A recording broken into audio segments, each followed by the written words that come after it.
Hello everyone, I'm back at Pennywell. It was Sunday I did the Pennywell Mass Grave video and I've got a little bit of an update. I'm going to do another quick video here.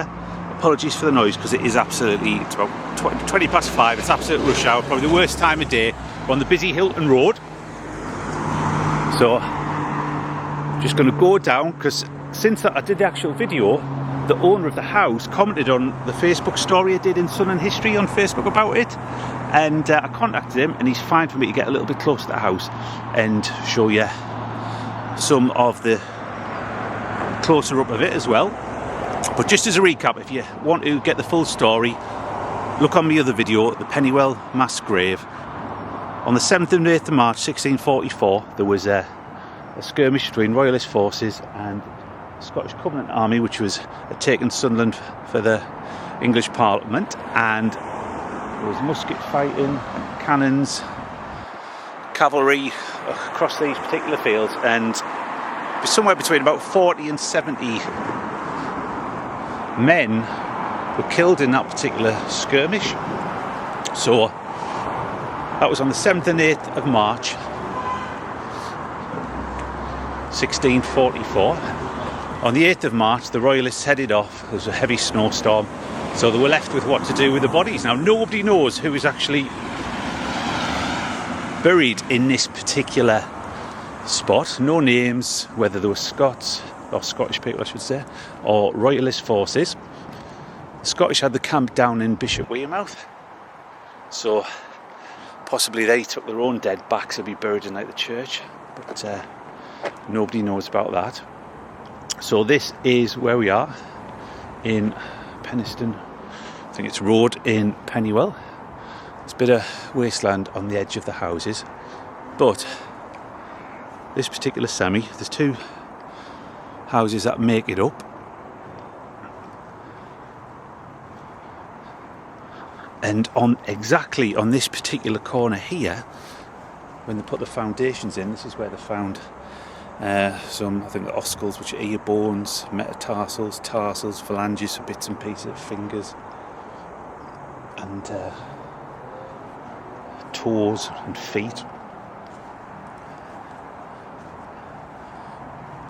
Well, this is where it is, this particular house here. Now the actual grave covers a large internal area of these two semis.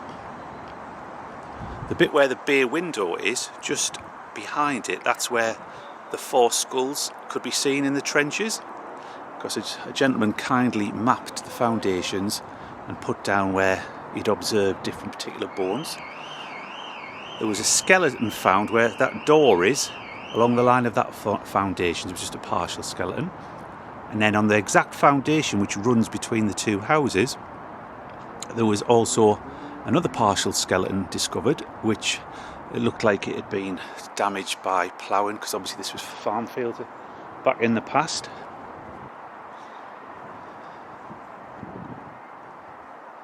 Estimates range from between 40 to 70 bodies that were buried in this particular spot. Probably chosen because it was close to the battlefield, and the field behind those houses is still to this day called the battlefield, and the children's forest down at the bottom. So it's a little bit of Sunderland and English Civil War history, though at the time this would have probably been in the parish of Bishop Wearmouth. It would absolutely look great if there was a little blue plaque somewhere on these particular properties, or on one of these walls here, or if Time Team came along. I've spoke to the owner, he's fine for us to do the video. He did mention that back in the day when they were doing some gardening work, they did find something which looked like a jawbone. They just assumed that a part of a facial bone or something, but they just assumed it was a previous owner's dog's bone or something like those long lines, because even though there is like on the map there's a sketch of the outline of where the mass grave was likely to be, outside of that area there was bones found. So I don't know if, due to all the cultivation, ploughing that went on over the years,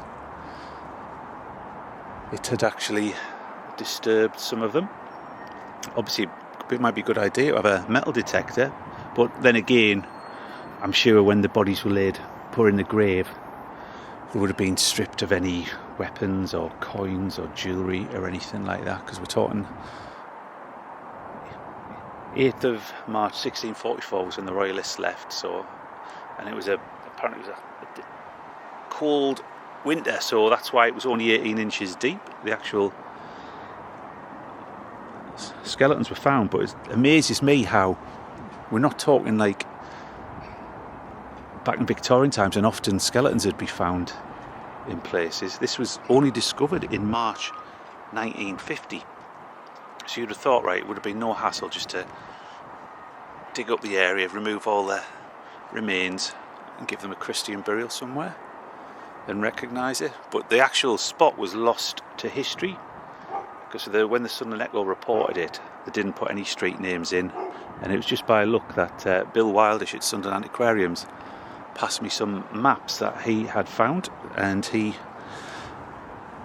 using a bit of geometry and a bit of using some of the spots and the fact that there's not many west-facing semi-detaches with bare windows in the Pennywell estate, not many at all. It was either only going to be this one or the semi up there, but with the map that was done and the present locations of some of the other features on that map, it went the X where the burial was went straight into these two particular houses. So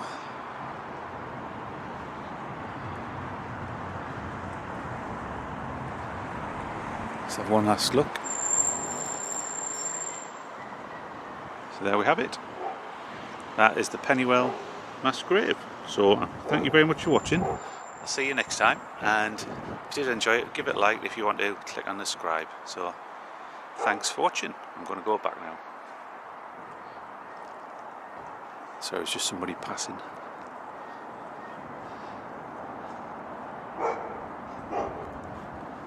Just have one quick last look, because there was a couple of people walking past there. And the only other properties in Sunderland that I think to this day will have anybody buried underneath them, apart from this semi-detached, is the ones opposite the University Precinct on Chester Road. Because in 1879 and 1882, two skeletons had been found by accident in some of when they were putting in the paths for the new estate, with like stone coffins, so very old ones and so on. Right, I'm going to end this now. This gloomy day in Pennywell. So thank you very much for watching, and I'll see you next time. Bye.